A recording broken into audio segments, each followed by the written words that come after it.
Hi everyone, today I'm going to be colouring this lovely little butterfly from Johanna Basford's Flourish. This is her free download book, so I've included a link so that you can download it. I'm going to start with the little leaves, number 57, so you can download it for free. I have printed mine on a Bristol board paper, but you can use any sort of paper. I find anything works really, it depends what you want to do. Make sure the paper's not too thick for your printer, that's the only tip I would give you. If you're using cardboard or cardstock, make sure it doesn't break your printer. So what I'm doing with these leaves, I'm going to colour all of them the same. So I'm doing a harder bit of colour, a more intense colour towards the bottom of the leaf, and then fading it out towards the end. It's going to be a bit harder with these little ones, but I'm going to give it a go.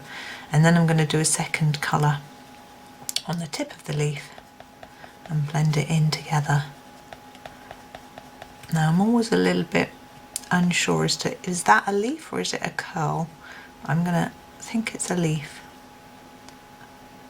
Whereas these I think are curled up tendrils, so I'm going to not fill those bits in.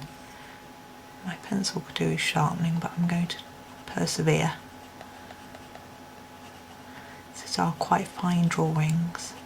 Although, because it's a download, the joy is that you could make it bigger.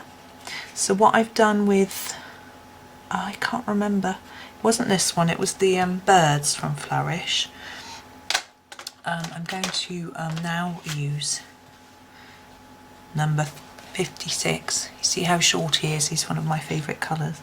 Anyway, one of the birds from Flourish, I made him into a sort of quarter A4 size, and printed it into a quarter of a page, folded it up, made it into a birthday card, and then coloured it in.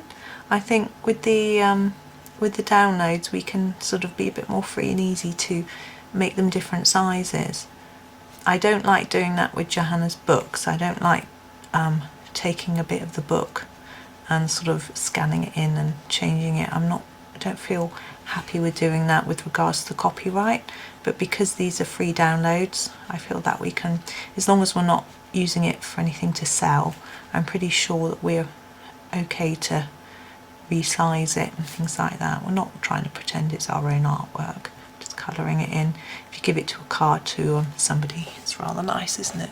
Now we've got these little dots around here, they're quite small. I'm going to do them in a slightly darker green colour. Now, could be easier to do it with a fine liner pen, but I'm going to use number 52 pencil. I haven't got many fine liners, which is the main reason for me not doing it in fine liner. And also this paper doesn't like fine liner, doesn't like pen very much, as I discovered on a previous picture that I did. See, I've got an idea for one of the pictures from here to make into a card, and I shall have to, and I'm going to do some pen work on it. So I've decided I'm going to have to use a different type of paper. I've got some general cardstock for my printer. This is number 6. It looks really blue in this light. I've got lots of lights on because it's absolutely pouring with rain. It's very dark. But this is the dark purple, even though it looks blue in this light. And I'm going to use this for the body of the butterfly. I'm going to do it a little bit differently. Normally I do a butterfly grey in its body, and I thought, why? Let's do something a bit different.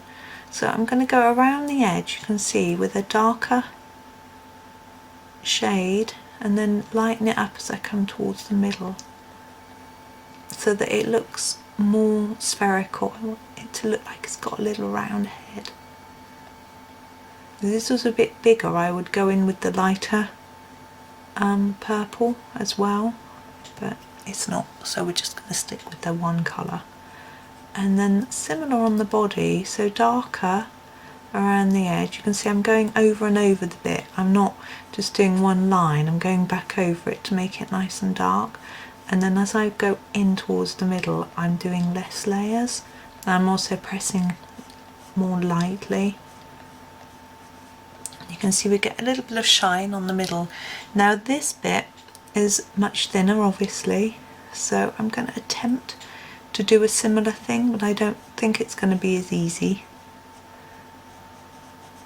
and needs a very sharp pencil and a steady hand. neither of which I've got. But there we go. So we've got a little bit of a lighter area down towards the bottom. I'm happy with that. Now, the main part of the butterfly I'm going to do in some nice pinks. So we've got about 3 or 4 pinks in the Staedtler Ergosoft set. I'm going to start with number 23, which is quite a dark pink colour, but I rather like it. And I'm going to do this top, some of the wing areas with it. There's quite a contrast to the body, but I rather like that. You might want to blend something in more, maybe go for the purpley pink and blend it in with the body colour. I think this looks quite red as well. In the 24 set, I think it's, if you don't have a red, so I used to use this as red before I got my 36. But you see, I'm just taking it to there. I'm not going to do any more. I'm just going to do the other side the same. Now with a symmetrical design like this, of course you don't have to do both sides the same, but I always do. It's just the way I do it, and there's no right or wrong way. But what I would recommend is that you do one side and then the other straight away. So I wouldn't complete this wing and then complete that wing, because I will forget what I've been doing. Maybe my memory is just rather short term, or not very short, I don't know. Anyway, I just find it easy to remember what I'm doing. If I go, and it's the same if I have a repeating pattern on a page and I want to make it the same, like with these leaves, you notice I did all the dark bit and then all the light bit, just so I knew what was happening. So that's all I'm going to do with that pink, and I'm going to then take the lighter pink, which is number 20, and I'm going to go over the top of all of it with the same sort of stroke, so harder towards the middle and lighter towards the end. And I think it slightly tones down the redness of the pencil underneath, but keeps that more intense colour. Also, I find this pink can be quite neon, so it just tones that down. I don't want a really big neon flashy pink. I'm going to do the same on this side.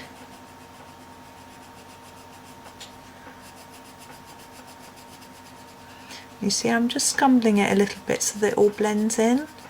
That round and round movement I'm doing. There we go.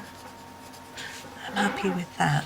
Now for the lower bits of wings, I'm going to just use this colour for this outside part. So I'm going to do quite a hardish application towards the middle and then less towards the edge. Now again, I'm not pressing hugely hard or doing loads of layers because it will come out really neon, which isn't the look I'm going for in this particular picture. I actually used this pink to colour a unicorn the other day from Johanna Basford's daily calendar pages. I'm working my way through 2018, only 2 years late.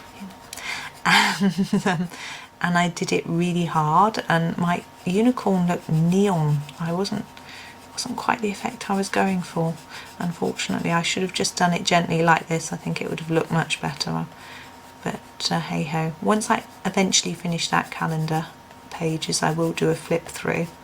I've got about 2 months to go, and I don't do them that often, so I'm going to do this outside bit the same as this. So, but I'm going to do my harder bit here near this line. Anyway, so yes, I do them in the evenings when I'm upstairs waiting for the children to have their shower. And I sort of thought, oh, I'll just rush through and get them done. But I often sit there and think, I don't want to rush this picture. It's so pretty. It deserves to have some time spent on it. So in the end, it's taking me a fair amount of time to do, but it's a lot of fun. And I've got plans once I finish that to move on to other things. I've got a lot of lovely Johanna Basford things to colour. I've got a monthly calendar as well, which I need to do. Right, my last colour that I'm going to use, number 61, is for all these other bits that are missing. Now I'm going to use different techniques with different parts. Sorry, let me straighten that up. So this bit I'm going to do quite hard, Again, not really hard, but just so we get a nice intense splash of colour. And the same on this side. With the other bits I'm going to shade a little bit more and get a gentler tone. So for this one I'm going to follow what I did roughly here, so it's darker here and lighter towards the end. It gives it some consistency. So I'm pressing lighter and lighter as I move my strokes towards the end. So hopefully you can see that graduation of colour. And do the same thing on this side. So harder here. And just gentler as we move out. Make sure it blends in. And just going over with a second layer. There we go. And we're going to do the same in the bottom. So although that's marked out as darker, with those dots I'm going to do my own thing and do it harder here. And then lighter towards the edge.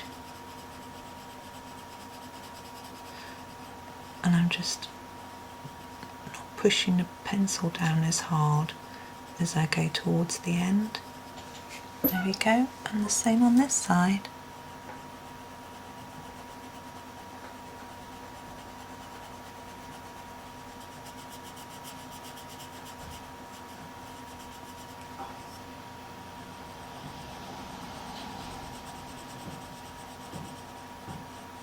There we go, there's the butterfly all finished. So I hope you enjoyed that video, and happy colouring. Thank you for watching.